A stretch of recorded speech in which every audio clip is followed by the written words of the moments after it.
Exercises. He mahi. Here's a chance to test your knowledge of vocabulary about the marae. He ahanga kupu Maori mo ēnei wāhanga o te marae. Give a Maori equivalent for the following parts of the marae. Tahi. Meeting house.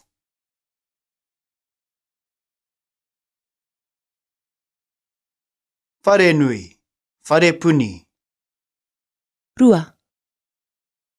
Sleeping house.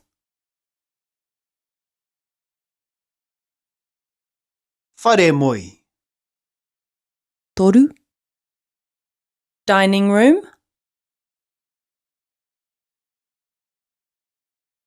whare kai. Whā. Flagpole.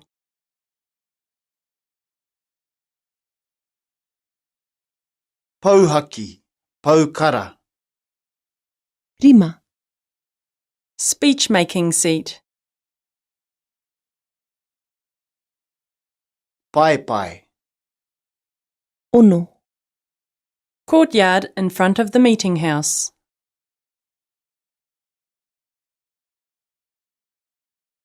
marae ātea. Fitu.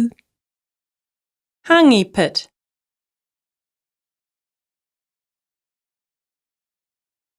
Rua hāngi, Waru.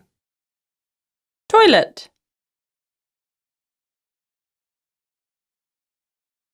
whare paku.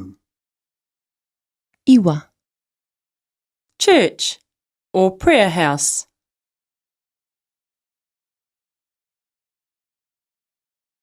Whare karakia, Te kau. Burial ground.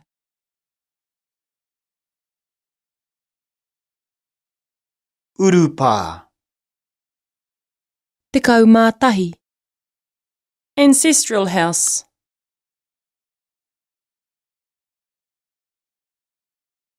Whare tipuna, whare tūpuna. Te kau mārua.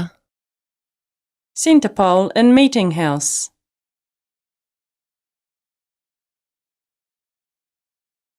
Pautoko manawa, Te kau mātoru. Porch of meeting house.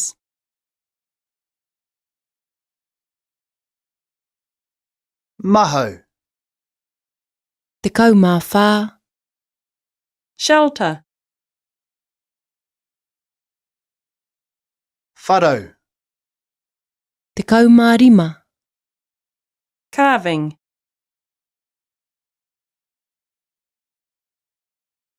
whakairo. Listen to the kupu āhua or describing word and give the extended version of that word by repeating the first two letters of the base word. Example, kino becomes kikino. Then translate the sentence that follows into Maori to practice using the new word in a sentence. Tahi. Rahi. Rarahi, That's a large hangi pit.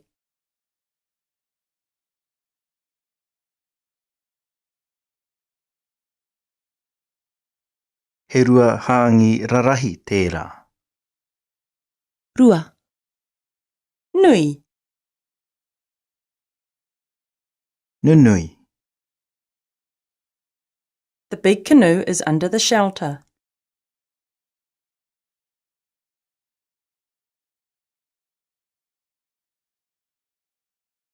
Kei raro te waka nunui I te wharau. Toru. Pai. Papai. There are many good carvings.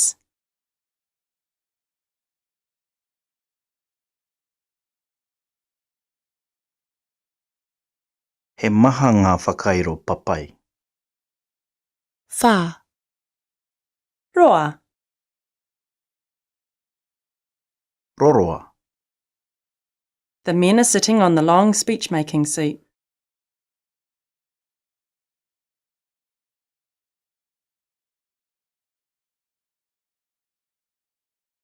E noho ana ngā tāne I runga I te paepae roroa. Rima. Riki. Ririki. How many small flowers are there in the cemetery?